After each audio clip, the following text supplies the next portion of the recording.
L'insécurité devient de plus en plus grandissante à Touba. Meurtres, agressions, vols à main armée se sont multipliés dans la ville sainte au grand désarroi des autorités administratives et religieuses. Pour freiner l'hémorragie, une batterie de mesures a été prise au cours d'une réunion de crise présidée par le sous-préfet de Ndam. Nous avons également prévu de procéder à une élimination des véhicules taxi-clando irréguliers qu'on appelle communément Guana, le nettoyage du réseau de marché Ocas, l'élimination de la circulation des Jakarta dans la ville sainte, mais également utiliser utilement les constructions de Garboumak, des zones périphériques, en les occupant par des gens vraiment réguliers. En ce qui concerne les marchés, nous avons décidé de mettre des points focaux.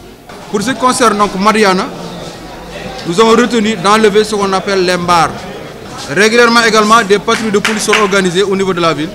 En même temps, nous avons retenu comme conclusion forte de monter des brigades de vigilance dans les quartiers. La police venue assister à ces rencontres sollicite toutefois une sincère collaboration des populations. Nous demandons à la population de collaborer pleinement avec les services de sécurité pour le renseignement.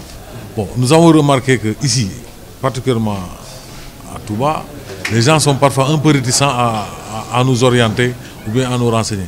Mais c'est ce qui crée davantage l'insécurité. La gendarmerie, elle aussi, a réaffirmé le besoin de collaboration avec la population avant de déplorer le manque de citoyenneté de certains concitoyens. Généralement, on nous donne des informations et quand la gendarmerie débarque sur le lieu, on se rend compte quand même que c'est un monsieur peut-être qui se joue des institutions et là c'est grave.